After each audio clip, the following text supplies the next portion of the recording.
കേൾക്കുന്നുണ്ടോ?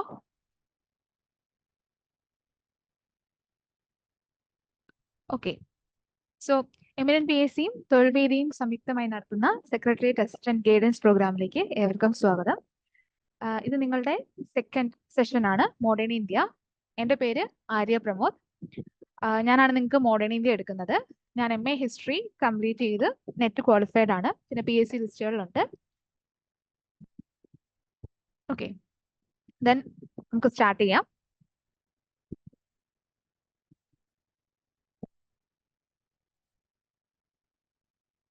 So modern India എന്താണ് ഹിസ്റ്ററിയുടെ പ്രാധാന്യം PSC എക്സാമിനേഷൻസ്?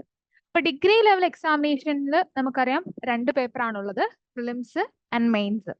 അപ്പൊ 2 പേപ്പറിലും ഏറ്റവും ഇമ്പോർട്ടന്റ് ആയിട്ടുള്ള ഒരു ടോപ്പിക്കാണ് ഹിസ്റ്ററി എന്ന് പറയുന്നത്. പ്രിലിംസിന് ഹിസ്റ്ററിക്ക് സാധാരണയായി 10 മാർക്സ് ആണ് അലോ ചെയ്ത് കൊടുത്തിരിക്കുന്നത്, അല്ലെങ്കിൽ 10 മാർക്സ് ആണ് ആ സിലബസിലുള്ളത് പ്രിലിംസിനെ സംബന്ധിച്ച്. ഇപ്പൊ ഹിസ്റ്ററി എന്ന് പറയുമ്പോൾ Kerala history, Indian history, world history, ഇങ്ങനെ 3 ഹിസ്റ്ററി ഇൻക്ലൂഡ് ചെയ്തിട്ടാണ് നമുക്ക് വരുന്നത്. പ്രിലിംസിന് ഈ 3 ഹിസ്റ്ററിയും കൂടെ ചേർത്ത് 10 മാർക്സും മെയിൻസിന് 5 മാർക്സുമാണ് വരുന്നത്. അതുകൊണ്ട് തന്നെ 10 മാർക്സ് ഉള്ളതുപോലെ തന്നെ മോഡേൺ ഇന്ത്യയിൽ നിന്നും ഏകദേശം 4 തൊട്ട് 5 മാർക്സ് വരെ പ്രിലിംസിന് വരാറുണ്ട്. അതുപോലെ തന്നെ മെയിൻസിനാണെങ്കിലും കൂടുതൽ ക്വസ്റ്റ്യൻസ് വരുന്നത് മോഡേൺ ഇന്ത്യയിൽ നിന്നാണ്.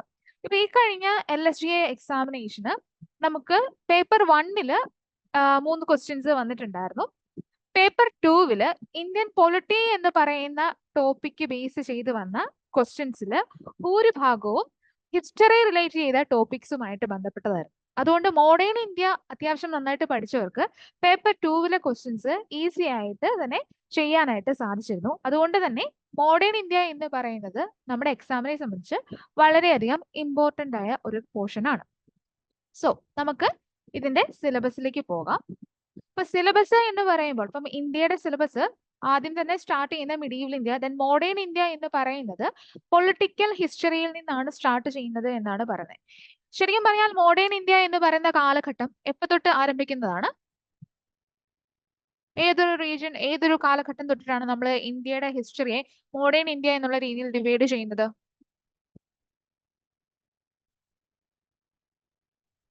അതായത് യൂറോപ്യൻസിന്റെ അറൈവൽ തൊട്ട്.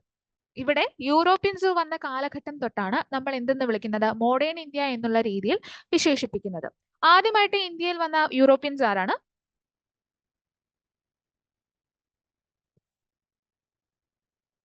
ആദ്യമായിട്ട് ഇന്ത്യയിലെത്തിയ യൂറോപ്യൻസ് SH പോർച്ചുഗീസുകാരാണ്.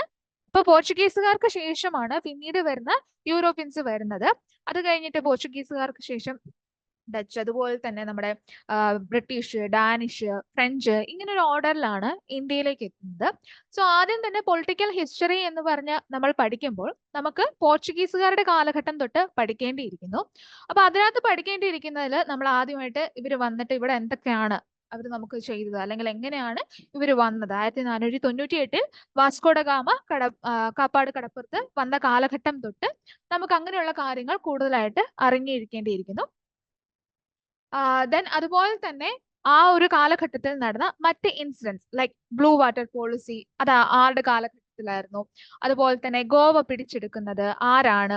അപ്പൊ ഇങ്ങനെ പോർച്ചുഗീസുകാർ വന്ന് നമ്മുടെ ഓരോരോ ഏരിയ പിടിച്ചെടുത്ത് വന്ന അങ്ങനെ ആ ഒരു സാമ്രാജ്യം എന്നുള്ള രീതിയിലൊക്കെ വരുന്ന ആ ഒരു കാലഘട്ടമാണ് ഏതെന്ന് പറഞ്ഞത് പോർച്ചുഗീസുകാരുടെ കാലഘട്ടം എന്ന് പറഞ്ഞത്.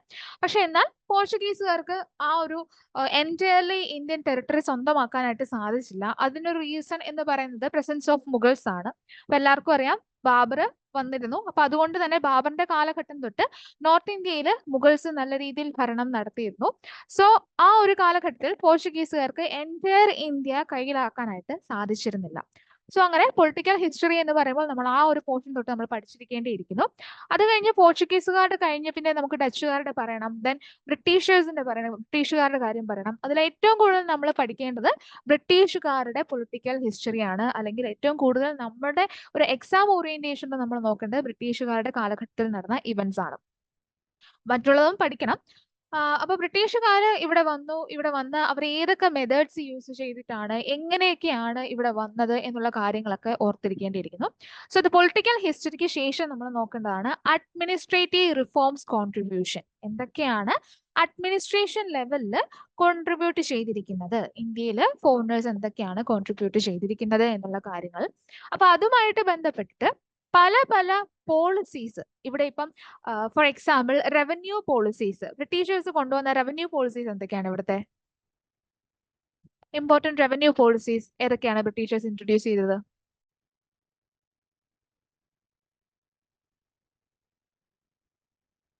ഏതൊക്കെയാണ് ബ്രിട്ടീഷുകാർ ഇൻട്രൊഡ്യൂസ് ചെയ്ത revenue policies?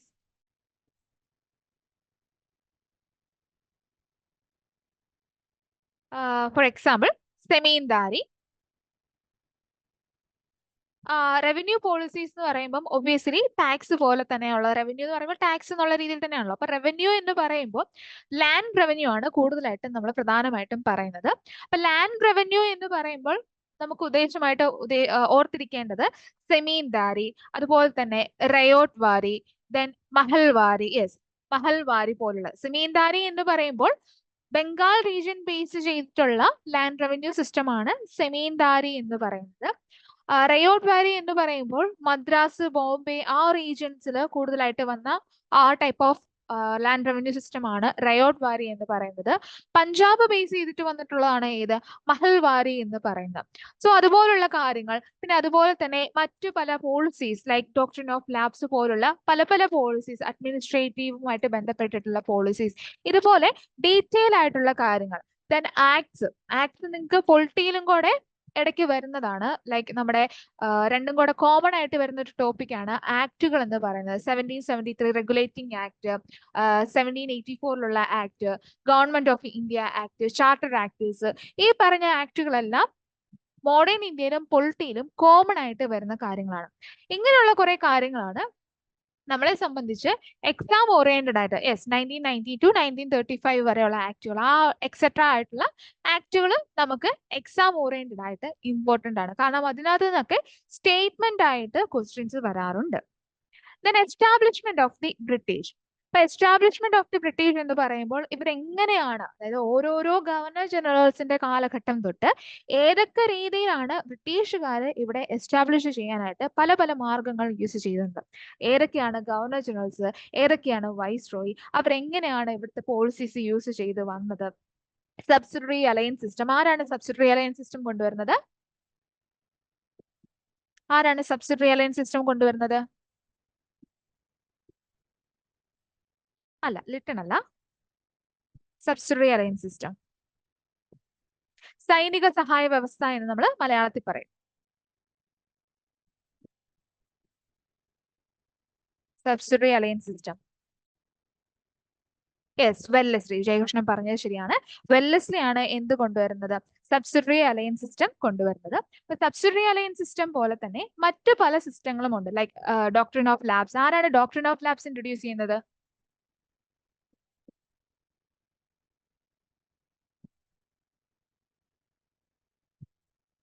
Doctrine of labs introduce ചെയ്യുന്നത് ഡൽഹൌസിയാണ്. അതായത് ദത്തവകാശ നിരോധന നിയമം എന്ന് നമ്മൾ മലയാളത്തിൽ പറയും.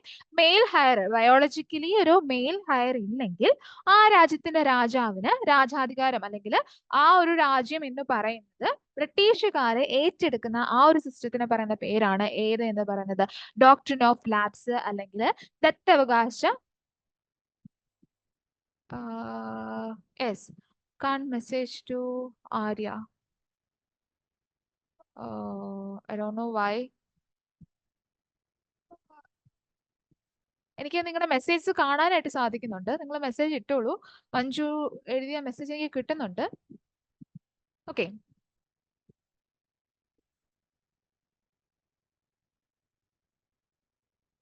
നമ്മൾ പറഞ്ഞുകൊണ്ടിരുന്നത് ദത്തവകാശ നിരോധന നിയമത്തിനെ പറ്റിയായിരുന്നു. അപ്പൊ ആ ഒരു ഝാൻസി റാണിയുടെ, ഝാൻസി എന്ന് പറയുന്ന ആ ഏരിയ ഒക്കെ പിടിച്ചെടുക്കുന്നത് എങ്ങനെയാണ്? ഈ ഒരു മെത്തേഡ് വഴിയാണ്. അപ്പൊ ആ കാലഘട്ടത്തിലുള്ള എല്ലാ മിക്ക ഗവർണർ ജനറൽസിന്റെയും കാലഘട്ടത്തിലെ ഓരോരോ പ്രത്യേകതകൾ നമ്മൾ ആ ഒരു ബ്രിട്ടീഷ് എസ്റ്റാബ്ലിഷ്മെന്റ് എന്ന് പറയുന്ന ടോപ്പിക്കിന്റെ അണ്ടറിൽ നമ്മൾ കൂടുതലായിട്ടും പഠിക്കേണ്ടിയിരിക്കുന്നു. എങ്ങനെയാണ് അവർ ഇവിടെ ഒരു അനക്സ് ചെയ്തെടുത്തത് 1857 ആവുമ്പോഴത്തേക്കും ഒരു കുറെ ഏരിയാസ് ഒക്കെ ബ്രിട്ടീഷേഴ്സിന്റെ കയ്യിലെത്തുന്നു. ആ ഒരു കാലഘട്ടം വരെയുള്ള കാര്യങ്ങളെല്ലാം ആ ഒരു പോർഷന്റെ അണ്ടറിലാണ് വരുന്നത്. Then the most important topic is first war of independence. എല്ലാവർക്കും അറിയാവുന്നതാണ് ശിപായി ലഹള അല്ലെങ്കിൽ സിപ്പോയ് മ്യൂട്ടിനി എന്നറിയപ്പെടുന്ന 1857 റിവോൾട്ട് എന്ന് പറയുന്നത്. അപ്പൊ 1857 റിവോൾട്ട് എന്ന് പറയുന്നത് യെസ് 1857 റിവോൾട്ട് എന്ന് പറയുന്നത് എന്താണ്? ഒരു നമ്മുടെ ഫസ്റ്റ് വാർ ഓഫ് ഇൻഡിപെൻഡൻസ് അല്ലെങ്കിൽ ഒന്നാം സ്വാതന്ത്ര്യ സമരം എന്നുള്ള രീതിയിൽ നമ്മൾ വിശേഷിപ്പിക്കുന്ന ആ ഒരു ഇൻസിഡന്റ് ആണ് ശരിക്കും ഇന്ത്യൻ നാഷണലിസത്തിന് തന്നെ ഒരു പ്രാധാന്യം നൽകിയത് അല്ലെങ്കിൽ ഒരു ഫസ്റ്റ് എമേർജ് ചെയ്ത് വരുന്നത് എന്നുള്ള രീതിയിൽ നമുക്ക് പറയാനായിട്ട് സാധിക്കും. അപ്പൊ അതിനകത്ത് നമ്മൾ പ്രധാനമായിട്ടും എന്തുകൊണ്ടാണ് first war of independence emerge ചെയ്തു വന്നത്, എന്തൊക്കെയാണ് ഫസ്റ്റ് വാർ ഓഫ് ഇൻഡിപെൻഡൻസ് വരാണ്ടായ റീസൺസ്, ഏതൊക്കെ ഏരിയാസിലാണ് ഫസ്റ്റ് വാർ ഓഫ് ഇൻഡിപെൻഡൻസ് വന്നത്, ഏതൊക്കെ ഏരിയാസിൽ പ്രധാനമായിട്ടും വന്നു, ഏതൊക്കെ ഏരിയാസിലെ ലീഡേഴ്സ് ആരൊക്കെയാണ്. ഫോർ എക്സാമ്പിൾ ഇപ്പം ലക്നൌവിൽ ആരാണ് ഫസ്റ്റ് വാർ ഓഫ് ഇൻഡിപെൻഡൻസിന് നേതൃത്വം നൽകിയത്, കാൺപൂരിൽ ആരാണ് നൽകിയത്, ബീഹാറിൽ ആരാണ് നൽകിയത്, ഝാൻസിയിൽ ആരാണ് നൽകിയത്, ഡൽഹിയിൽ ആരാണ് നൽകിയത്, ഇതുപോലുള്ള ലീഡേഴ്സിനെ പറ്റി നമ്മൾ ഡീറ്റെയിൽ ആയിട്ട് പഠിക്കണം. Then we should study about the opponents. നമുക്ക് ആരൊക്കെയാണ് ഈ ഒരു 1857 റിവോൾട്ട് സപ്രസ് ചെയ്തത്, ലൈക്ക് ഝാൻസി റാണിയെ ആരാണ് തോൽപ്പിച്ചത്, അതുപോലെ തന്നെ ഓരോരോ റീജിയണിൽ ഈ ഒരു മെത്തേഡിനെ ആരാണ് ഇല്ലാണ്ടാക്കിയത്, ഇതുപോലുള്ള കാര്യങ്ങളൊക്കെ ഏതിനകത്ത് പഠിക്കണം? First war of independence. Yes, Jhansi Rani Hugh Rose ആണ് എന്ത് ചെയ്യുന്നത്? ഝാൻസി റാണിയെ സപ്രസ് ചെയ്യുന്നത്. അതോടൊപ്പം തന്നെ ഈ ഫസ്റ്റ് വാർ ഓഫ് ഇൻഡിപെൻഡൻസ് എന്തുകൊണ്ടാണ് സക്സീഡ് ആകാത്തത്, അതുപോലെ തന്നെ ഫസ്റ്റ് വാർ ഓഫ് ഇൻഡിപെൻഡൻസ് എന്തൊക്കെ ചേഞ്ചസ് ആണ് കൊണ്ടുവന്നത്. ഇപ്പം 1857 റിവോൾട്ട് വന്നതോടുകൂടി ആ കാലഘട്ടത്തിലെ റിവോൾട്ടില് ഇന്ത്യൻ മുസ്ലിം യൂണിറ്റി നമുക്ക് കാണാനായിട്ട് സാധിക്കും. ഇന്ത്യൻസ് ആണ് ഹിന്ദു മുസ്ലിം യൂണിറ്റി കൂടുതലായിട്ട് കാണാനായിട്ട് സാധിക്കും. ഹിന്ദുസ് കൂടുതലായിട്ട് ഉള്ള ഒരു രാജ്യത്തിൽ 1857 റിവോൾട്ടിന് അവർ തങ്ങളുടെ അധികാരത്തിന്റെ ആളായിട്ട് കണക്കാക്കിയിരുന്നത് ആ കാലഘട്ടത്തിന്റെ മുഗൾ ചക്രവർത്തിയായ ബഹദൂർ ഷാ രണ്ടാമനെയായിരുന്നു. അപ്പൊ ആ ഒരു ഹിന്ദു മുസ്ലിം യൂണിറ്റി, അതോടൊപ്പം തന്നെ ആ ഒരു കാലഘട്ടത്തിലെ കാര്യങ്ങളെല്ലാം ബ്രിട്ടീഷുകാർക്ക് മനസ്സിലാവുകയും 1857 റിവോൾട്ടിന് ശേഷം അങ്ങനെയുള്ള പല കാര്യങ്ങളും അവർ അവോയ്ഡ് ചെയ്യാനായിട്ട്, like divide and rule policy introduce ചെയ്തു, മുസ്ലിംസിനെയും ഹിന്ദുസിനെയും തമ്മിൽ അടുപ്പിക്കുന്ന രീതിയിലുള്ള പരിപാടികൾ സ്റ്റാർട്ട് ചെയ്തു, ഇന്ത്യൻസിന് കൂടുതലായിട്ടുള്ള പോർഷൻസ് ഇൻ ദ സെൻസ് കൂടുതലായിട്ടുള്ള നല്ല ജോലികൾ നൽകാതിരിക്കുക, സൈന്യത്തിലാണെങ്കിലും അഡ്മിനിസ്ട്രേഷനിലാണെങ്കിലും ഇന്ത്യൻസിനെ അവോയ്ഡ് ചെയ്യാൻ തുടങ്ങുക, ഇതുപോലുള്ള കാര്യങ്ങളെല്ലാം 1857 റിവോൾട്ടിന്റെ ആഫ്റ്റർ എഫക്ട്സ് ആയിരുന്നു. അതുപോലുള്ള കാര്യങ്ങളും നമുക്ക് ഏതിന്റെ അടിയിൽ പഠിക്കണം? ഈ ഒരു പോർഷന്റെ അടിയിൽ പഠിക്കേണ്ടിയിരിക്കുന്നു. ദെൻ ഫസ്റ്റ് വാർ ഓഫ് ഇൻഡിപെൻഡൻസിന് ശേഷം എങ്ങനെയാണ് ഇന്ത്യയിലെ ഒരു നാഷണൽ മൂവ്മെന്റ് നയിച്ചത് അല്ലെങ്കിൽ മുന്നോട്ട് പോയത് എന്നതിനെ പറ്റിയാണ് നമുക്ക് അടുത്തൊരു ടോപ്പിക്കിൽ നോക്കേണ്ടത്. അതാണ് ഫോർമേഷൻ ഓഫ് INC എന്ന് പറയുന്നത്. Even though there is only name formation of INC എന്ന് പറയുന്ന ഒരു ടോപ്പിക്ക് മാത്രമേ ഉള്ളെങ്കിൽ പോലും അതിനു മുമ്പ് നടക്കുന്ന INCക്ക് മുമ്പുള്ള ഓർഗനൈസേഷൻസ് ഏതൊക്കെയാണ്, എന്തുകൊണ്ടാണ് ആ ഓർഗനൈസേഷൻസ് ഒന്നും സക്സീഡ് ആകാത്തത്, INC എങ്ങനെയാണ് വന്നത്, ഓരോരോ INC മീറ്റിംഗ്സിലെയും പ്രത്യേകതകൾ എന്തൊക്കെയാണ്, അതുപോലെ തന്നെ INC ഫോം ചെയ്തതിനു ശേഷമുള്ള പ്രധാനപ്പെട്ട ലീഡേഴ്സ് ആരൊക്കെയാണ്, എന്തൊക്കെയാണ് അതിന്റെ ബേസിക് ആയിട്ടുള്ള കാരണങ്ങൾ, ഇങ്ങനെ എല്ലാ കാര്യങ്ങളും ഏതിനകത്ത് അറിഞ്ഞിരിക്കണം? ഫോർമേഷൻ ഓഫ് INC എന്ന് പറയുന്ന ടോപ്പിക്കിൽ നമ്മൾ അറിഞ്ഞിരിക്കേണ്ടതുണ്ട്. ദെൻ INC ഫോം ചെയ്ത് ഏത് വർഷമാണ് INC ഫോം ചെയ്യുന്നത്?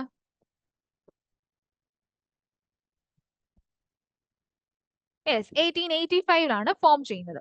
അപ്പൊ ഫോം ചെയ്തുള്ള ആദ്യത്തെ കാലഘട്ടങ്ങളിൽ ലീഡേഴ്സ് ആരൊക്കെയായിരുന്നു പ്രധാനപ്പെട്ട ലീഡേഴ്സ്?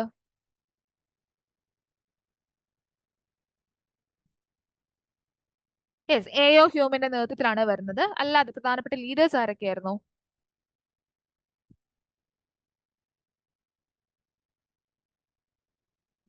ദാദാബായ് നവറോജി, ഫിറോസ് ഷാ മെഹ്ത്ത, ഗോപാലകൃഷ്ണ ഗോഖലെ തുടങ്ങിയ ആളുകളായിരുന്നു ആദ്യ കാലഘട്ടത്തിൽ 1885 തൊട്ടുള്ള ഈ ഒരു INCയുടെ ലീഡേഴ്സ് എന്ന് പറയുന്നത്.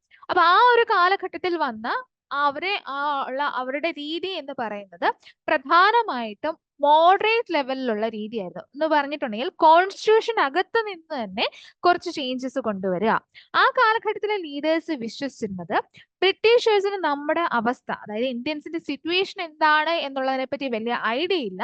അപ്പൊ അതുകൊണ്ട് തന്നെ നമ്മൾ അവരോട് ആവശ്യപ്പെട്ട് കഴിഞ്ഞിട്ടുണ്ടെങ്കിൽ അവർ നമ്മുടെ ബെറ്റർ ആക്കാനായിട്ട് സാധിക്കും. അപ്പൊ അതിനു വേണ്ടിയിട്ട് അവർ യൂസ് ചെയ്ത മെത്തേഡാണ് പ്രെയർ ആൻഡ് പെറ്റീഷൻ എന്ന് പറയുന്നത്. ഇങ്ങനെ അപേക്ഷ എഴുതുക അല്ലെങ്കിൽ നിവേദനം കൊടുക്കുക, അതുപോലുള്ള കാര്യങ്ങളാണ് ആദ്യ കാലഘട്ടത്തിലെ ലീഡേഴ്സ് ചെയ്തിരുന്നത്. പക്ഷെ എന്നാലൊന്നും ആ കാലഘട്ടത്തിൽ വലിയ ചേഞ്ചസ് ഒന്നും കൊണ്ടുവരാനായിട്ട് അവർക്ക് സാധിച്ചില്ല. ചെറിയ ചെറിയ രീതിയിലുള്ള കാര്യങ്ങൾ മാത്രമേ ചെയ്യാൻ പറ്റുള്ളൂ. അത് മാത്രമല്ല, yes, moderates and extremist touch പറഞ്ഞത് ശരിയാണ്. അപ്പൊ അത് മാത്രമല്ല, ഈ കാലഘട്ടത്തിലെ മറ്റൊരു ഇഷ്യൂ എന്ന് പറയുമ്പോൾ കംപ്ലീറ്റ് ഇൻഡിപെൻഡൻസ് എന്ന് പറയുന്ന ഒരു ഐഡിയ ഈ കാലഘട്ടത്തിൽ വരുന്നില്ല. INCയിലെ മോഡറേറ്റ് ലീഡേഴ്സിന്റെ ഇടയിൽ എന്ത് വരുന്നില്ല? കംപ്ലീറ്റ് ഇൻഡിപെൻഡൻസ് എന്ന് പറയുന്ന ഒരു ഐഡിയ വരുന്നില്ല. അവർ പ്രധാനമായിട്ടും ആവശ്യപ്പെട്ടത് കൗൺസിലിന്റെ എക്സ്പാൻഷൻ പോലുള്ള കാര്യങ്ങളാണ്. സോ അത്രയുമാണ് ഏതിനകത്ത് വരുന്നത്? ഫോർമേഷൻ ഓഫ് INC എന്ന് പറയുന്ന ടോപ്പിക്കിൽ വരുന്നത്. then അടുത്താണ് സ്വദേശി മൂവ്മെന്റ്. എന്തുകൊണ്ടാണ് സ്വദേശി മൂവ്മെന്റ് പെട്ടെന്ന് ഉയർന്നു വരാനുണ്ടായിരുന്ന ഒരു റീസൺ എന്താണ് അറിയാവോ? വാട്ട് ഈസ് സ്വദേശി മൂവ്മെന്റ്?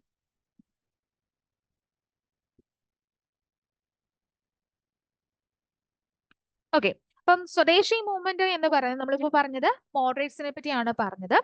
അതല്ലാതെ യെസ്, ബോയ്ക്കോട്ട് ചെയ്യുക, ഫോറിൻ ആയിട്ടുള്ള കാര്യങ്ങൾ, ഫോറിൻ ആയിട്ടുള്ള ആക്സസറീസ് എല്ലാം ബോയ്ക്കോട്ട് ചെയ്ത് നമ്മൾ തന്നെ നമുക്ക് തന്നെ ഒരു എന്താ പറയുന്ന ഒരു സെൽഫ് റിലയൻസ് ഉണ്ടാകുക എന്നാണ് സ്വദേശി മൂവ്മെന്റ് എന്ന് പറയുന്ന ആ ഒരു മൂവ്മെന്റ് കൊണ്ട് ഉദ്ദേശിച്ചിരിക്കുന്നത്.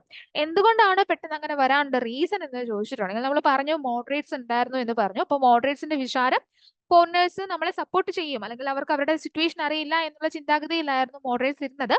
എന്നാൽ പിന്നീട് വരുന്ന വൈസ്രോയി ആയിരുന്ന കഴ്സന്റെ ഒക്കെ കുറച്ച് കാര്യങ്ങൾ, അതുപോലെ തന്നെ ആ കാലഘട്ടത്തിൽ കൊണ്ടുവന്ന കുറെ റിപ്രസീവ് ലോസ് എല്ലാം ജനങ്ങളെ നല്ല രീതിയിൽ, അല്ലെങ്കിൽ അവിടെ ഉണ്ടായിരുന്ന ആളുകളെ, ആ ലീഡേഴ്സിനെ എല്ലാം നല്ല രീതിയിൽ ചിന്തിക്കുന്നതിന് പ്രേരിപ്പിച്ചു. അതായത് ചേഞ്ചസ് വേണമെങ്കിൽ നമുക്ക് സ്വാതന്ത്ര്യം വേണം, അല്ലെങ്കിൽ നമുക്ക് തന്നെ ഒരു ഇത് വേണം എന്നുള്ള, പവർ വേണം എന്നുള്ളൊരു ഐഡിയ ജനങ്ങളുടെ ഇടയിലും ആ കാലഘട്ടത്തിൽ പുതുതായിട്ട് വരുന്ന ലീഡേഴ്സിന്റെ ഇടയിലും വന്നിരുന്നു. അപ്പൊ അതുകൊണ്ട് തന്നെ ഒരു പുതിയ ഒരു ടൈപ്പ് ഓഫ് ലീഡേഴ്സ് വരെയാണ്, അവരെയാണ് എക്സ്ട്രീമിസ്റ്റുകൾ എന്നുള്ള രീതിയിൽ പറയുന്നത്. സോ അങ്ങനെയുള്ളവർ എന്താണ്, സെൽഫ് ഗവൺമെന്റ് എന്ന് അല്ലെങ്കിൽ സെൽഫ് ഗവർണൻസ് എന്ന് പറയുന്ന ഐഡിയ ഇൻട്രൊഡ്യൂസ് ചെയ്യുകയാണ് എക്സ്ട്രീമിസ്റ്റുകൾ. അത് പ്രധാനമായിട്ടും വരാനുണ്ടായ ഒരു റീസൺ എന്ന് പറയുന്നത് ബംഗാൾ പാർട്ടീഷൻ ആണ്. 1905 കഴ്സൺ ബംഗാൾ പാർട്ടീഷൻ ചെയ്യാനായിട്ട് അനൗൺസ് ചെയ്യുന്നു. സോ ആ ഒരു ബംഗാൾ പാർട്ടീഷനിൽ നിന്നാണ് ഈ സ്വദേശി മൂവ്മെന്റ് എന്ന് പറയുന്നത് നല്ല രീതിയിൽ എമേർജ് ചെയ്തു വരുന്നത്. സോ ബംഗാൾ പാർട്ടീഷനെ പറ്റിയും അതുപോലെ തന്നെ ആ ഒരു സ്വദേശി മൂവ്മെന്റിൽ നമ്മൾ എന്തൊക്കെയാണ് പഠിക്കേണ്ടത് എന്ന് ചോദിച്ചാൽ അതിൽ പ്രധാനപ്പെട്ട ലീഡേഴ്സിനെ പറ്റി പഠിക്കണം, സ്വദേശി മൂവ്മെന്റുമായിട്ട് ബന്ധപ്പെട്ട ഇവന്റ്സിനെ പറ്റി പഠിക്കണം, എന്തുകൊണ്ടാണ് ഈ മൂവ്മെന്റ് വന്നത് എന്ന് പഠിക്കണം, ഇതിന്റെ ആഫ്റ്റർ എഫക്ട്സ് എങ്ങനെയാണെന്ന് പഠിക്കണം.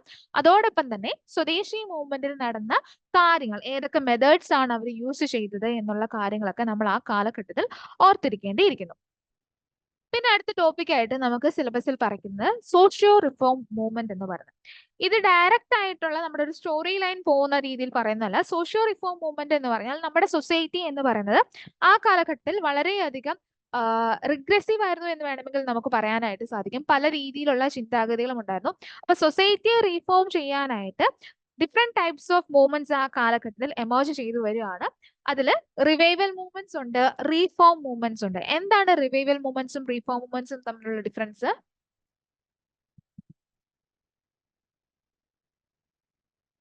എന്താണ് revival movements and reform movements?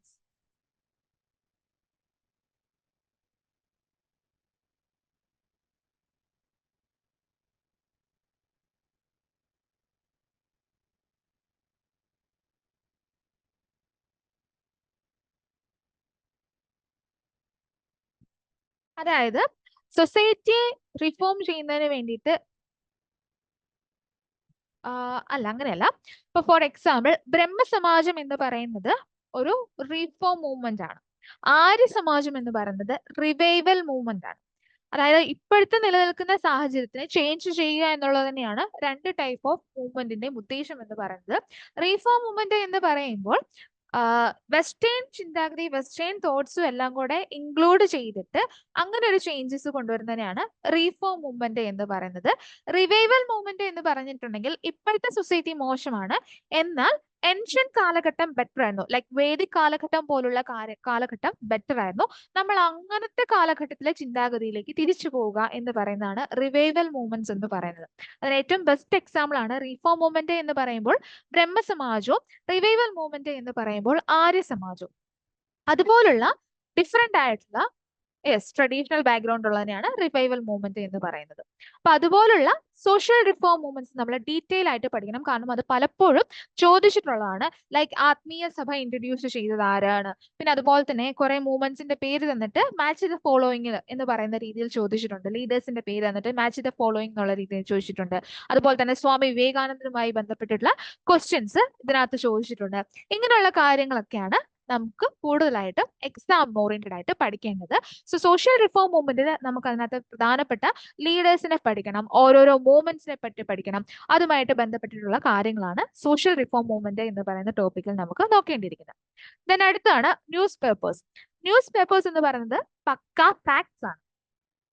ഏതാണ്? പക്ക ഫാക്ട്സ് ആണ്. റിവൈവൽ മൂവ്മെന്റ് എക്സാമ്പിൾ ആണ് വഹാബി മൂവ്മെന്റ് എന്ന് പറയുന്നത്. അപ്പൊ ന്യൂസ് പേപ്പേഴ്സ് എന്ന് പറയുമ്പോൾ എന്താണ്? പക്ക ഫാക്ട്സ്, അത് പഠിക്കണം, കാരണം അത് ചോദിക്കുന്നതാണ്. നമുക്ക് പെട്ടെന്ന് ഈസി ആയിട്ട് സ്കോർ ചെയ്യാൻ പറ്റുന്ന ഒരു ഏരിയ ആണ് സോഷ്യൽ റിഫോം മൂവ്മെന്റും ന്യൂസ് പേപ്പേഴ്സ് എന്ന് പറയുന്നത്. ഈ രണ്ട് ടോപ്പിക്ക് ബാക്കിയുള്ളതിനെല്ലാം കുറച്ചും കൂടെ ഡീപ്പായിട്ട് നമ്മൾ അനലൈസ് ചെയ്ത് പഠിക്കേണ്ടിയിരിക്കുന്നു.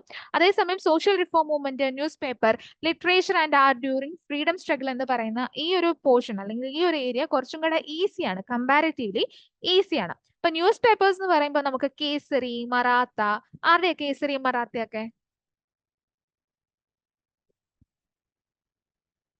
കേസരി മറാത്തയൊക്കെ ആരുടെയാണ്? അല്ല, കേസരി മറാത്ത ഗാന്ധിജിയുടെ അല്ല, തിലകിന്റെയാണ്. അഞ്ജലി പറഞ്ഞ ശരിയാണ്, തിലകിന്റെയാണ് ഏത് എന്ന് പറയുന്നത് കേസരി ആൻഡ് മറാത്ത എന്ന് പറയുന്നത്. അതുപോലെ ഒത്തിരി ന്യൂസ് പേപ്പേഴ്സ് ഉണ്ട്. ഇപ്പം രാജാറാം മോഹൻ റോയുടെ ന്യൂസ് പേപ്പേഴ്സ് നോക്കണം, ആര്യപ്രകാശ് എന്ന് പറയുന്ന ന്യൂസ് പേപ്പേഴ്സ് നോക്കണം. അതുപോലെ തന്നെ തത്വ സോറി ഓക്കെ തിലകന്റെയാണ്, ശരിയാണ്. ദെൻ അതുപോലെ തന്നെ ഒത്തിരി ന്യൂസ് പേപ്പേഴ്സ് ഉണ്ട്. അതെല്ലാം നമ്മൾ പഠിച്ച് അതിന്റെ ലീഡേഴ്സ് ആരൊക്കെയാണ്, അല്ലെങ്കിൽ ഇത് ഇൻട്രൊഡ്യൂസ് ചെയ്തത് ആരാണ്. അപ്പൊ ന്യൂസ് പേപ്പർ എന്ന് പറയുന്നത് നമുക്ക് ഈസി ആയിട്ട് പഠിക്കാൻ പറ്റുന്ന ഒരു പോർഷൻ ആണ്, കാരണം അതിനകത്ത് നിന്ന് നമുക്ക് കൂടുതലായിട്ട് ക്വസ്റ്റ്യൻസ് വരുന്നില്ല. വൺ വേർഡോ അല്ലെങ്കിൽ മാച്ച് ദ ഫോളോയിങ്ങോ അല്ലെങ്കിൽ ഏതാണ് കറക്റ്റ് അങ്ങനെയുള്ളതേ ചോദിക്കുള്ളൂ. സ്റ്റേറ്റ്മെന്റ് വൈസ് ഉള്ള ക്വസ്റ്റ്യൻസ് ന്യൂസ് പേപ്പർ എന്ന് പറയുന്ന ടോപ്പിക്കിൽ നിന്ന് കുറവായിട്ടായിരിക്കും വരുന്നത്. കറക്റ്റ് ആണ് ദീപ പറഞ്ഞത്. കേസരി മറാത്തി ലാംഗ്വേജിലും മറാത്ത ഇംഗ്ലീഷ് ലാംഗ്വേജിലുമുള്ള തിലകിന്റെ ന്യൂസ് പേപ്പർ ആണ്. അതേപോലെ തന്നെ literature and art during the freedom struggle എന്ന് പറയുന്നത്. അപ്പൊ അതിലും നമുക്ക് ഇതുപോലെ തന്നെ ഫാക്ട്സ് ആയിട്ടുള്ള കാര്യങ്ങളാണ് കൂടുതലായിട്ട് പഠിക്കാനുള്ളത്. ലൈക്ക് ആനന്ദമഠ്, ദേവി ചൗധരാണി, അതുപോലുള്ള കുറച്ച് ബുക്സ് ഉണ്ട്. പിന്നെ അതുപോലെ തന്നെ ആർട്സുമായിട്ട് ബന്ധപ്പെട്ടിട്ടുള്ള പെയിന്റിങ്സുമായിട്ട് റിലേറ്റ് ചെയ്തിട്ടുള്ള ഇങ്ങനെയുള്ള കുറെ കാര്യങ്ങൾസ് ആണ് ഈ ഒരു ടോപ്പിക്കിന്റെ അണ്ടറിൽ വരുന്നത്. ഓക്കെ,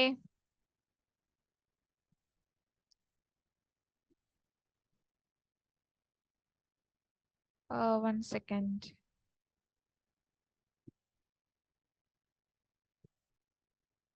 Then അപ്പൊ നമ്മള് മോഡേൺ ഇന്ത്യയിലെ ഒരു പോർഷനിൽ നമ്മൾ അത്രയും നേരത്തെ നമ്മൾ പറഞ്ഞത് അതിന്റെ ഇടയ്ക്കുള്ള എക്സെപ്ഷണൽ ആയിട്ടുള്ള ടോപ്പിക്സ് ആണ് സോഷ്യോ റിലീജിയസ് മൂവ്മെന്റ്, പിന്നെ അതേപോലെ തന്നെ നമ്മുടെ ന്യൂസ് പേപ്പേഴ്സ് എന്നൊക്കെ പറയുന്നത്.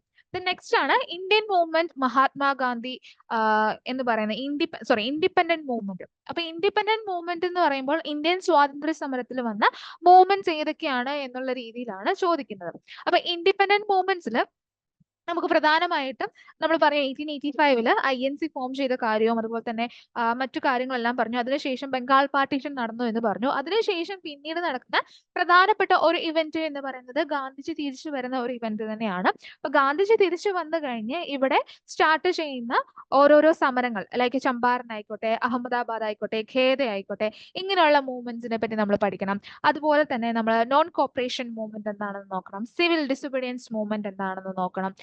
അതേപോലെ തന്നെ നമ്മുടെ ക്വിറ്റ് ഇന്ത്യ മൂവ്മെന്റ്, ഇതെല്ലാം ഈ പറഞ്ഞ ടോപ്പിക് എല്ലാം വരുന്നതാണ് ഈ ഇൻഡിപെൻഡന്റ് മൂവ്മെന്റ് മഹാത്മാഗാന്ധി എന്ന് പറയുന്ന ആ ഒരു ടോപ്പിക്കിന്റെ ഇടയിൽ, മഹാത്മാഗാന്ധിയുമായി ബന്ധപ്പെട്ട ഇൻഡിപെൻഡന്റ് മൂവ്മെന്റ് എന്ന് പറയുന്നത്. അതല്ലാതെ നമുക്ക് ഇതെല്ലാം എന്താണ് ഒരു ഓർഡർ ആയിട്ട് നമ്മൾ ബേസിക് ആയിട്ട് അറിയപ്പെടുന്ന പേരുകളാണ്. അതല്ലാതെ നമ്മൾ നോക്കേണ്ട മറ്റു മൂവ്മെന്റ് ആണ് എക്സ്ട്രീമിസ്റ്റ് മൂവ്മെന്റ്. അതായത് ഇതേ കാലഘട്ടത്തിൽ തന്നെ INC പെടാതെ കുറച്ച് ആളുകൾ റെവല്യൂഷണറി രീതിയിൽ ചിന്തിച്ചിരുന്നു. Like HRA, Hindustan HRA, HSRA, അതുപോലെ തന്നെ സൂര്യസെന്നിന്റെ നേതൃത്വത്തിലുള്ള ചിറ്റഗോങ് ആർമി റെയ്ഡ്. ഈ ടോപ്പിക്സ് എല്ലാം ഭയങ്കര ഇമ്പോർട്ടന്റ് ആയിട്ടുള്ള ടോപ്പിക്സ് തന്നെയാണ്. പലതവണ പല ക്വസ്റ്റ്യൻസ് വന്നിട്ടുള്ള ഒരു ഏരിയ ആണ് എക്സ്ട്രീമിസ്റ്റ് മൂവ്മെന്റ് ഇൻ ഇന്ത്യ എന്ന് പറയുന്നത്. ഇങ്ങനെയുള്ള കാര്യങ്ങളിലും നമ്മൾ എന്തിർത്തിരിക്കണം, ഓർത്തിരിക്കണം, പഠിച്ചിരിക്കണം.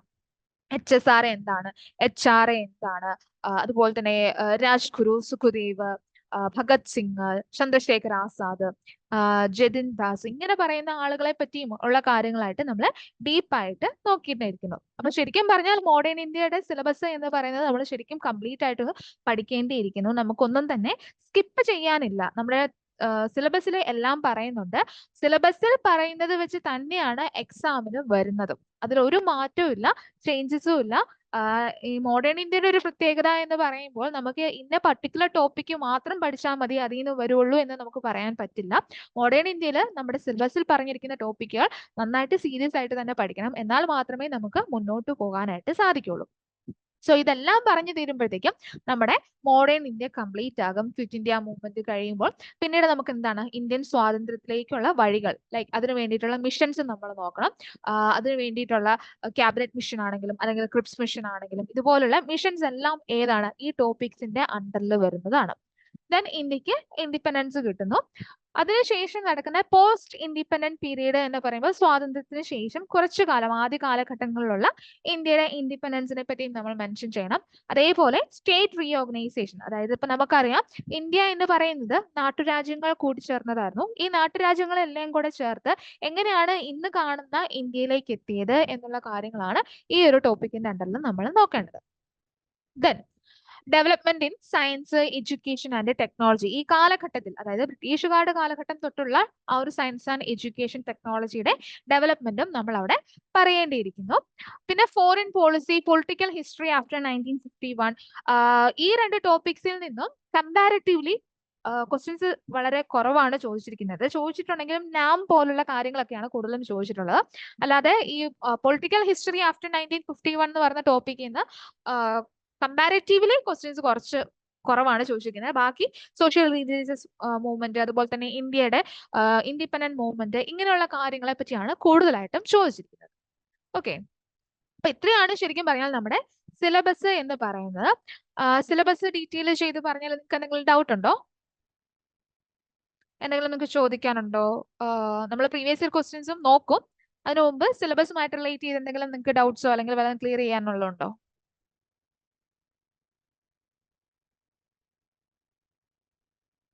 അപ്പൊ ഇത് പഠിക്കേണ്ടത് ഭാവന മിസ് പറഞ്ഞ പോലെ തന്നെ എല്ലാ സബ്ജക്ട്സും പഠിക്കേണ്ടത്, ഓക്കെ, എല്ലാ സബ്ജക്ട്സും പഠിക്കേണ്ടത് ഒരു സ്റ്റോറി പോലെ തന്നെയാണ്. അത് മോഡേൺ ഇന്ത്യ എന്ന് പറയുന്നത് ശരിക്കും നമുക്കൊരു സ്റ്റോറി ആയിട്ട് നമുക്ക് ഇഷ്ടപ്പെട്ട് പഠിക്കാൻ പറ്റുന്ന ഒരു ഏരിയ ആണ് മോഡേൺ ഇന്ത്യ എന്ന് പറയുന്നത്. പണ്ടാണെങ്കിൽ നമ്മൾ കംപ്ലീറ്റ് ഫാക്ട്സ് പഠിക്കണമായിരുന്നു. ഇപ്പൊ ഫാക്ട്സ് പഠിക്കുന്നതിനേക്കാൾ കൂടുതലായിട്ട് നമ്മൾ ഇതിനെപ്പറ്റി ഡീപ്പായിട്ട് മനസ്സിലാക്കി, അല്ലെങ്കിൽ എന്താണ് സംഭവം, ഇവിടെ എങ്ങനെയാണ് വന്നത്, എങ്ങനെയാണ് ഈ ഓരോരോ ഇൻസിഡന്റിലേക്ക് പോയത്, ഇതുപോലുള്ള കാര്യങ്ങളാണ് ഇനി നമ്മൾ നോക്കേണ്ടത്. റെഫറൻസ് ബുക്ക് നമുക്ക് അത് നമ്മൾ പറയുന്നതാണ്. അതായത് SCERT NCERT ബുക്സ് വായിക്കുക. അതോടൊപ്പം തന്നെ നമ്മൾ പ്രധാനമായിട്ടും നോക്കാനായിട്ട് നമുക്ക് എളുപ്പം സ്പെക്ട്രമാണ്. സ്പെക്ട്രം നിങ്ങൾക്ക് അറിയായിരിക്കും. ആ സ്പെക്ട്രം എന്ന് പറയുന്ന ബുക്ക് നമുക്ക് അത് നല്ലൊരു ബുക്കാണ് സ്പെക്ട്രം. അത്യാവശ്യം വലുതാണ്, എന്നാലും നമുക്ക് വായിച്ച് നല്ല രീതിയിൽ മാർക്ക് സ്കോർ ചെയ്യാൻ പറ്റും സ്പെക്ട്രം വായിച്ചാൽ. അതേപോലെ തന്നെ SCERT NCERT കമ്പൽസറി ആയിട്ട് നമ്മൾ ഫോളോ ചെയ്യുക. ഓക്കെ, ഇനി നമുക്ക് പ്രീവിയസ് ഇയർ ക്വസ്റ്റ്യൻസിലേക്ക് നോക്കാം.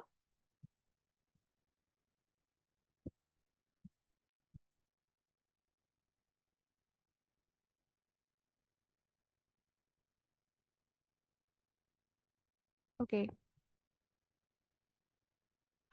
സോ ഈ കഴിഞ്ഞ ഓരോ പ്രധാനപ്പെട്ട എക്സാമിലെ പ്രധാനപ്പെട്ട ക്വസ്റ്റ്യൻസ്, ഓരോ ക്വസ്റ്റ്യൻസ് വീതമാണ് നോക്കുന്നത്. യെസ്, ഓൺലൈനായിട്ട് നമുക്ക് സ്പെക്ട്രം ബുക്ക് ലഭിക്കും.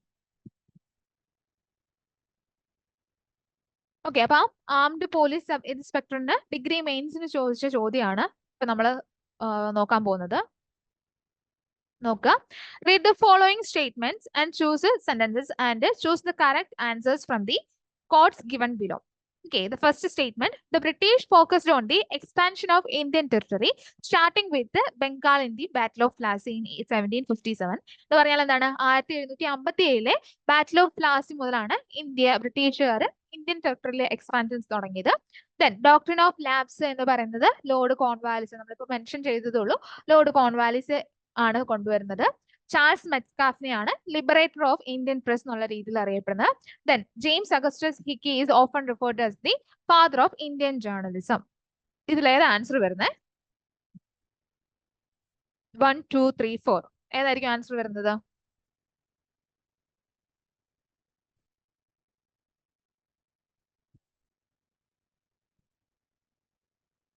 ഓക്കെ, ഇതിൽ നമ്മൾ ഡോക്ട്രിൻ ഓഫ് ലാബ്സ് ആരെ ഇൻട്രൊഡ്യൂസ് ചെയ്യുന്നത് നമ്മൾ പറഞ്ഞത് നേരത്തെ. നമ്മൾ നേരത്തെ ക്ലാസ് ജസ്റ്റ് ഒന്ന് മെൻഷൻ ചെയ്തിരുന്നു. ഡോക്ട്രിൻ ഓഫ് ലാബ്സ് ആര് ഇൻട്രൊഡ്യൂസ് ചെയ്തെന്നാ പറയുന്നത്?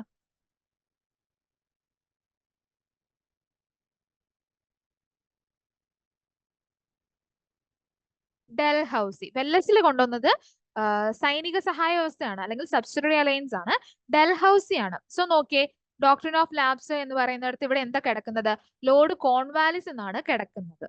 അപ്പൊ ആ ഒരു സ്റ്റേറ്റ്മെന്റ് തെറ്റാണ് എന്ന് നമുക്കറിയാം. ഇവൻ ദോ നമുക്ക് ഈ പറഞ്ഞ 3 സ്റ്റേറ്റ്മെന്റ്സിനെ പറ്റിയും അറിയില്ലെങ്കിലും ഈ ഒരു സ്റ്റേറ്റ്മെന്റ് തെറ്റാണെന്ന് നമുക്ക് അറിഞ്ഞാൽ നമുക്ക് ഈ ആൻസറിലേക്ക് എത്താൻ പറ്റും. ഇപ്പം എക്സാമിലെ ഏറ്റവും അതാണ്, അതായത് ഏതെങ്കിലും ഒരു സ്റ്റേറ്റ്മെന്റ് തെറ്റാണെന്ന് നമുക്ക് മനസ്സിലാക്കിയാൽ നമുക്ക് ആൻസറിലേക്ക് എത്താനായിട്ട് സാധിക്കും. കാരണം 2 തെറ്റാണ് എന്നറിഞ്ഞാൽ 2 ഇല്ലാത്ത ഓപ്ഷൻ നമ്മൾ എടുത്താൽ മതി. ഇവിടെ 2 ഇല്ലാത്ത ഓപ്ഷൻ ഏത് മാത്രമേ ഉള്ളൂ? സി മാത്രമേ ഉള്ളൂ. അപ്പൊ ആൻസർ ഏതാണ് വരുന്നത്? സി ആണ് വരുന്നത്. ഓക്കെ, യെസ്, ആൻസർ വരുന്ന ഏതാണ്? സി ആണ് ആൻസർ വരുന്നത്. അപ്പൊ അങ്ങനെ വേണം, എലിമിനേഷൻ മെത്തേഡ് വെച്ച് വേണം നമ്മൾ എക്സാം എഴുതുന്നത്. ചിലപ്പോൾ നമുക്ക് ഫാദർ ഓഫ് ഇന്ത്യൻ ജേർണലിസം ആരാണെന്ന് അറിയില്ലായിരിക്കും, ഇന്ത്യൻ പ്രസിഡന്റ് ലിബറേറ്റർ ആരാണെന്ന് അറിയില്ലായിരിക്കും. പക്ഷേ ഡോക്ട്രിൻ ഓഫ് ലാബ്സ് ലോർഡ് കോൺവാലിസിന്റെ അല്ല എന്ന് നമുക്ക് അറിയാമെങ്കിൽ ഈ ഒരു ക്വസ്റ്റ്യന്റെ ആൻസർ നമുക്ക് കറക്റ്റ് ആയിട്ട് ചെയ്യാനായിട്ട് സാധിക്കും. ഓക്കെ, അപ്പൊ അതാണ് നമ്മൾ പറഞ്ഞുകൊണ്ടിരുന്നത്. അപ്പം ബാറ്റിൽ ഓഫ് പ്ലാസിയുമായിട്ട് ബന്ധപ്പെട്ടിട്ടുള്ള കാര്യങ്ങളൊന്ന് ഓർത്തിരിക്കണം. അതുപോലെ തന്നെ അപ്പൊ ഈ പറഞ്ഞ കാര്യങ്ങളെല്ലാം ഒരു ടോപ്പിക്കിൽ നിന്നല്ല, നമ്മുടെ സിലബസിൽ നിന്നുള്ള പല ടോപ്പിക്സിൽ നിന്നാണ് ഇത് വന്നിരിക്കുന്നത്. നോക്കിയേ, ഇതാണ് 1757 നടക്കുന്നതാണ് ബാറ്റിൽ ഓഫ് പ്ലാസി. ജസ്റ്റ് ഈ ടോപ്പിക്കുമായിട്ട് ബന്ധപ്പെട്ട എന്താണെന്നൊന്ന് പറഞ്ഞിട്ട് പോവാം. ഇപ്പൊ ബാറ്റിൽ ഓഫ് പ്ലാസി എന്ന് പറയുന്നത് ശരിക്കും പറഞ്ഞാൽ 1757 ജൂൺ 23-ന് ബംഗാളിലെ നവാബും ബ്രിട്ടീഷ് ഈസ്റ്റ് ഇന്ത്യ കമ്പനിയും തമ്മിൽ നടന്ന ഒരു ബാറ്റിലാണ്. അതില് ബംഗാളിലെ നവാബിനെ ബ്രിട്ടീഷ് ഈസ്റ്റ് ഇന്ത്യ കമ്പനി തോൽപ്പിക്കുകയാണ് ചെയ്യുന്നത്. ശരിക്കും പറയാൽ ഈ ഒരു ബാറ്റിലാണ് ബ്രിട്ടീഷ് കൊളോണിയലിസത്തിന്റെ തന്നെ ഒരു ടേണിംഗ് പോയിന്റ് ആയിട്ട് നമുക്ക് പറയാൻ പറ്റുന്നത്, അല്ലെങ്കിൽ സബ് കോണ്ടിനെന്റിലെ ബ്രിട്ടീഷ് റൂളിന്റെ ബിഗിനിങ് ആയിട്ട് പറയാൻ പറ്റുന്നത്. അപ്പൊ ബാറ്റിൽ ഓഫ് പ്ലാസിയുടെ ഹെഡ് എന്ന് പറയുന്നത്, അല്ലെങ്കിൽ ബാറ്റിൽ ഓഫ് പ്ലാസിയിൽ ബ്രിട്ടീഷുകാരെ സപ്പോർട്ട് ചെയ്തത് എന്ന് പറയുന്നത്, അല്ലെങ്കിൽ അതിന്റെ ഹെഡ്, അതിന്റെ വ്യക്തി എന്ന് പറയുന്നത് റോബർട്ട് ക്ലൈവ് ആണ്. റോബർട്ട് ക്ലൈവും സിറാജ് ഉദ്ദൗളയും തമ്മിലുള്ള ഈ ഒരു ബാറ്റിൽ ഓഫ് പ്ലാസി വളരെയധികം ഇമ്പോർട്ടന്റ് ആണ്. 1757 ഈ പ്ലാസി ബാറ്റിൽ എന്ത് ചെയ്യുകയാണ്?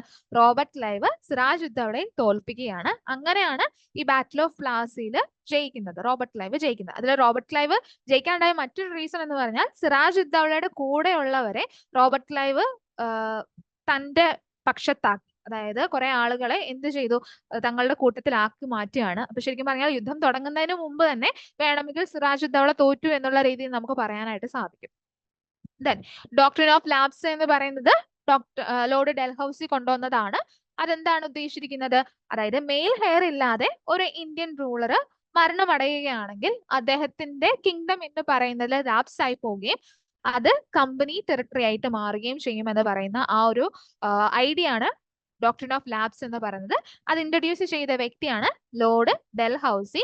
അപ്പൊ അദ്ദേഹം പല ഏരിയാസും അങ്ങനെ പിടിച്ചെടുത്തിരുന്നു. ലൈക്ക് ഝാൻസി റാണിയുടെ ഝാൻസി, സക്താറ, അങ്ങനെയുള്ള കുറെ ഏരിയാസ് അദ്ദേഹം അങ്ങനെ പിടിച്ചെടുത്തിരുന്നു.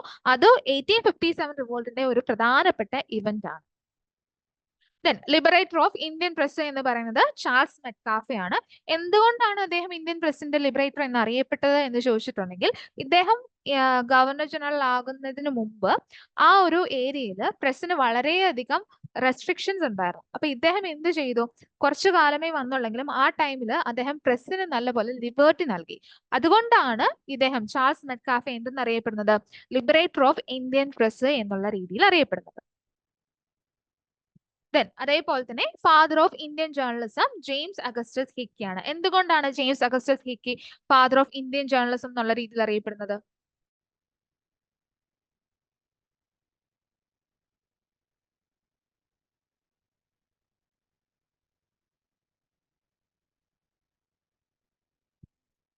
എന്തുകൊണ്ടാണ്? യെസ്, ഫസ്റ്റ് ന്യൂസ് പേപ്പർ, അതായത് ബംഗാൾ ഗസറ്റ് അല്ലെങ്കിൽ കൽക്കട്ട ജനറൽ അഡ്വർടൈസർ എന്നറിയപ്പെടുന്ന ഫസ്റ്റ് ന്യൂസ് പേപ്പർ ഇന്ത്യയിൽ പബ്ലിഷ് ചെയ്തത് ആരാണ്? ഇദ്ദേഹമാണ്, ജെയിംസ് അഗസ്റ്റസ് ഹിക്കി ആണ്. അതുകൊണ്ടാണ് ഇദ്ദേഹം എന്തെന്നറിയപ്പെടുന്നത്?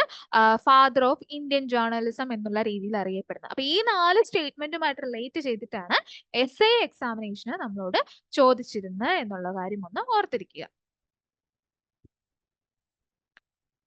ഓക്കെ, ദെൻ അസിസ്റ്റന്റ് മാനേജർ ചോദിച്ചൊരു ചോദ്യമാണ്, which of the following was not a demand of the INC in the beginning? എന്താണ് താഴെ പറയുന്നതിൽ എന്താണ് തുടക്കത്തിൽ INCയുടെ ഡിമാൻഡ് അല്ലായിരുന്നത്? നിങ്ങൾ എക്സാം എഴുതുമ്പോൾ ശ്രദ്ധിക്കേണ്ട ഏറ്റവും പ്രധാനപ്പെട്ട കാര്യമാണ് നോട്ട് നോക്കുക. എക്സാമിൽ പലർക്കും നോട്ട് ഇൻകറക്റ്റ്, പലർക്കും 5-6 ക്വസ്റ്റ്യൻസ് ഒക്കെ എനിക്ക് പേഴ്സണലി അറിയാവുന്നവർക്ക് LSDA എക്സാമിനേഷന് അസിസ്റ്റന്റ് ബാങ്ക് മാനേജർ എക്സാമിനേഷന് നോട്ടും ഇൻകറക്റ്റും ഒന്നും ശ്രദ്ധിക്കാതെ 4-5 ക്വസ്റ്റ്യൻസ് ക്യാൻസൽ തെറ്റിപ്പോയിട്ടുണ്ട്. സോ അതുകൊണ്ട് ഏതാണ് വരുന്നത്? യെസ്, മൂന്നാമത്തെ ആൻസർ, ക്വസ്റ്റിന്റെ answer complete independence to the Indians എന്ന് പറയുന്നതാണ് ആൻസർ വരുന്നത്. Which of the following was not a demand of the INC in the beginning? നമ്മൾ പറഞ്ഞിരുന്നു ആദ്യ കാലഘട്ടത്തിൽ ആരാണ്? മോഡറേറ്റ്സ് ആണ് INCയുടെ ലീഡേഴ്സ്, ഹെഡ് ആയിട്ടുണ്ടായിരുന്നത്. മോഡറേറ്റ്സ് എന്ത് ആവശ്യപ്പെട്ടിരുന്നില്ല? INCയുടെ കംപ്ലീറ്റ് ഇൻഡിപെൻഡൻസ് ആദ്യ കാലഘട്ടത്തിൽ ആവശ്യപ്പെട്ടിരുന്നില്ല. അപ്പൊ അതറിയാവുന്നവർക്ക് ഈ ആൻസർ ചെയ്യാനായിട്ട് സാധിക്കും. ഏതാണ് വരുന്നത് ആൻസർ? ഡി ആണ് ആൻസർ. കറക്റ്റ് ആണ് കേട്ടോ. ഓക്കെ, അടുത്തത്, chronologically arrange the following events, activities of the Indian revolutionaries during the freedom struggle of India. Okay, അപ്പൊ നോക്കുക, looting of a train near Kakori railway station by HRA. ഇത് നമ്മൾ പറഞ്ഞില്ലേ റെവല്യൂഷണറീസിനെ പറ്റി, അതുമായിട്ട് ബന്ധപ്പെട്ട ക്വസ്റ്റ്യൻ ആണിത്. Then second statement, Jatin Das dies in jail after 64 days of fasting. Third, Bhagat Singh Hadukeshwar Dutt drops bombs in the Central Legislative Assembly. Fourth one, assassination of Saunders, the British police officer at Lahore. ഏത് answer വരുന്നത്?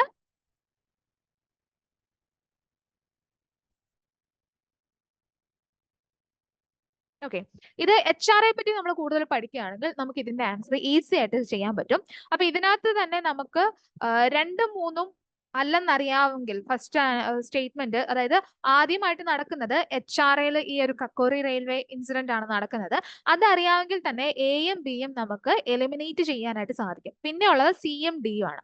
അപ്പൊ നമുക്ക് നോക്കാം എന്താണ് എന്നുള്ളത്. അപ്പൊ HRA എന്ന് പറയുന്ന ആ ഒരു ഓർഗനൈസേഷൻ വരുന്നത് രാംപ്രസാദ് ബിസ്മി, അഷ്ഫാഖുൽ ഖാൻ, ചന്ദ്രശേഖർ ആസാദ് ഇവരെല്ലാരും കൂടെ ചേർന്ന് 1924 കൊണ്ടുവരുന്നതാണ് ഏത്? HRA എന്ന് പറയുന്നത്. സോ ആ ഒരു നമുക്ക് നോക്കാം കേട്ടോ. അപ്പൊ ആ ഒരു HRA എന്ന് പറയുന്ന ആ ഒരു ഓർഗനൈസേഷന്റെ ആദ്യത്തേതായിരുന്നു ഇത്, ഈ ഒരു കക്കോറി ട്രെയിൻ റോബറി എന്ന് പറയുന്ന, കക്കോറി എന്ന് പറയുന്ന സ്ഥലത്തിന്റെ അടുത്ത് വെച്ചിട്ട് ഒരു ആംഡ് റോബറി നടക്കുകയാണ്.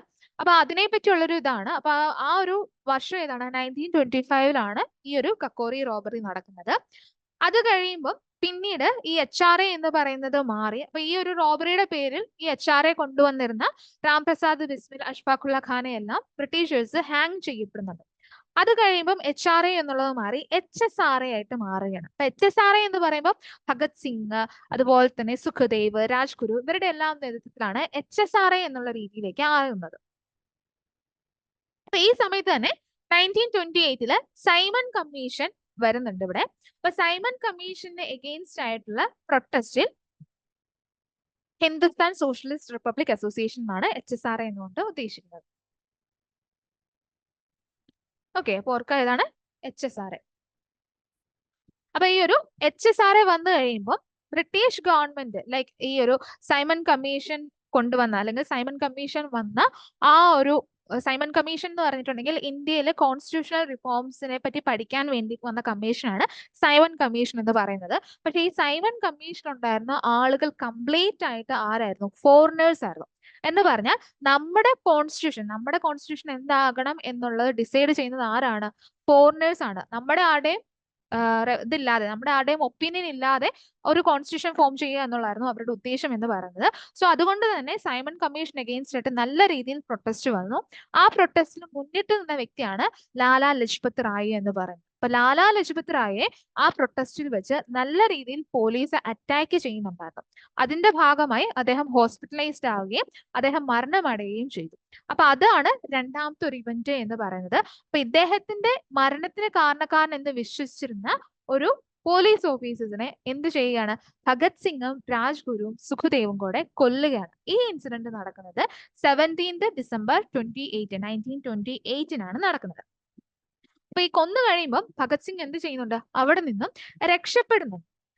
അത് കഴിയുമ്പം പിന്നീട് തങ്ങളുടെ ഐഡിയോളജീസ് എല്ലാം ജനങ്ങളിലേക്ക് എത്തിക്കാൻ വേണ്ടിയിട്ട് എന്ത് ചെയ്യുകയാണ്? പുതിയൊരു ഐഡിയയുമായിട്ട് ഭഗത് സിംഗ് വരികയാണ്. അതായത് പാർലമെന്റിൽ ബോംബിടുക. അതായത് ഇന്ത്യൻ ലെജിസ്ലേച്ചറിൽ എന്ത് ചെയ്യുകയാണ്? ബോംബിടുക. പക്ഷെ അത് ആർക്കും ഹാം ചെയ്യുന്ന രീതിയിലുള്ള ബോംബ് ആയിരുന്നില്ല. അപ്പൊ അടുത്ത ഒരു ഇവന്റ് എന്ന് പറയുന്നതാണ് ഏത് എന്ന് പറയുന്നത് ലെജിസ്ലേറ്റീവ് അസംബ്ലിയിൽ അല്ലെങ്കിൽ ലെജിസ്ലേച്ചറിൽ ബോംബ് ഇടുന്ന ഒരു ഇൻസിഡന്റ് എന്ന് പറയുന്നത്. ഓക്കെ, അപ്പൊ നമ്മൾ ആ ഒരു ഓർഡർ ഓർത്തിരിക്കുക. ആദ്യം വന്നത് കക്കോരി ട്രെയിൻ റോബറി ആണ്. ദെൻ ഏതാണ് വരുന്നത്? Assassination of Saunders. ദെൻ ഏതാണ് വരുന്നത്? ഭഗത് സിംഗും ബതുകേശ്വർ ദത്തും കൂടെ സെൻട്രൽ ലെജിസ്ലേറ്റീവ് അസംബ്ലിയിൽ ബോംബ് ഇടുകയാണ് ചെയ്യുന്നത്. പിന്നെ അപ്പൊ ഈ ഒരു ജതീന്ദ്രദാസ് അല്ലെങ്കിൽ ജതീന്ദ്രനാഥ് ദാസ് എന്ന് പറയുമ്പോൾ ഇദ്ദേഹവും എന്താണ്? ലാഹോർ കോൺസ്പിറസി കേസ് എന്ന് പറഞ്ഞിട്ടുണ്ടെങ്കിൽ നമ്മുടെ ലാലാ ലജ്പത് റായിയെ കൊന്ന വ്യക്തിയെ കൊല്ലാനായിട്ടുള്ള അല്ലെങ്കിൽ ആ ഒരു പോലീസ് ഓഫീസറെ കൊല്ലാനായിട്ടുണ്ടായിരുന്ന കോൺസ്പിറസി കേസ് ആണ്. അപ്പൊ അതുമായിട്ട് ബന്ധപ്പെട്ട മറ്റൊരു അറസ്റ്റിലായപ്പെട്ട വ്യക്തിയാണ് ജതീന്ദ്രനാഥ് ദാസ് എന്ന് പറയുന്നത്. അദ്ദേഹം എന്ത് ചെയ്യാണ്? അവിടുത്തെ ജയിലിലെ അവരുടെ അവസ്ഥ വളരെ മോശമായതുകൊണ്ട് ഇദ്ദേഹം ഹങ്കർ സ്ട്രൈക്ക് നടത്തുകയാണ്, നിരാഹാരം നടത്തുകയാണ്. അതിന്റെ ഭാഗമായിട്ട് അദ്ദേഹം അവിടെ നിരാഹാരം കിടന്ന് ഏകദേശം 64 ദിവസത്തോളം നിരാഹാരം കിടന്ന് ഇദ്ദേഹം മരണമടയുകയാണ് ചെയ്യുന്നത്. അപ്പൊ ഇതാണ് ശരിക്കും പറഞ്ഞാൽ ആ ഒരു ഇവന്റ്സിന്റെ ഓർഡർ എന്ന് പറഞ്ഞത്. അപ്പൊ ഇതിനകത്ത് ആൻസർ ഏതായിരിക്കും ഒന്ന് പറയാവോ? ആദ്യത്തേത് ഏതായിരുന്നു?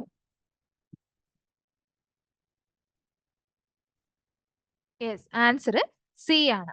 അപ്പൊ ഇത് ശരിക്കും പറഞ്ഞാൽ ഈ ഇവന്റ്സ് ഒക്കെ അറിയാമെങ്കിൽ നമുക്ക് ഇതിന്റെ ആൻസർ പെട്ടെന്ന് കണ്ടുപിടിക്കാനായിട്ട് സാധിക്കും. സോ അതുകൊണ്ട് തന്നെ മോഡേൺ ഇന്ത്യ എന്ന് പറഞ്ഞാൽ നിങ്ങൾ അത്ര പേടിക്കേണ്ട ആവശ്യമൊന്നുമില്ല. നമുക്ക് കറണ്ട് ആയിട്ടുള്ള ഒരു കാര്യങ്ങളും മോഡേൺ ഇന്ത്യയിൽ പഠിക്കേണ്ട ആവശ്യമില്ല. ഒരിക്കൽ പഠിച്ചാൽ പഠിച്ചതായിട്ട് നമ്മൾ ഓർത്തിരിക്കും. ഫാക്ട്സ് ആണ്. അതുപോലുള്ള കാര്യങ്ങൾ നമുക്ക് എളുപ്പമാണ്. ഓക്കെ, ദെൻ അടുത്തത്. Who among the following was hanged on 23rd March 1931 in the Lahore conspiracy case? Lahore conspiracy case എന്ന് പറഞ്ഞാൽ എന്തായിരുന്നു?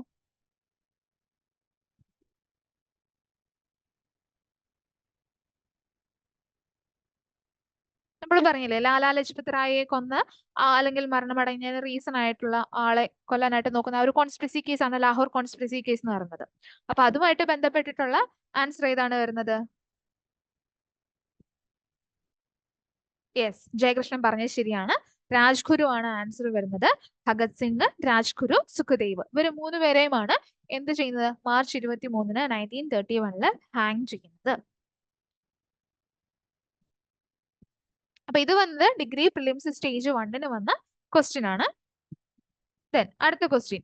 Who wrote the book India after Gandhi? ഇതെന്താണ്? ഇത് ഏത് ടോപ്പിക്കുമായിട്ട് ബന്ധപ്പെട്ടതാണ്? ബുക്സുമായിട്ട് ബന്ധപ്പെട്ടതാണ്. ഇതിൽ വരുന്ന ആൻസർ വരുന്നത് രാമചന്ദ്ര ഗുഹ എന്ന് പറയുന്ന വ്യക്തിയുടെയാണ് വരുന്നത്.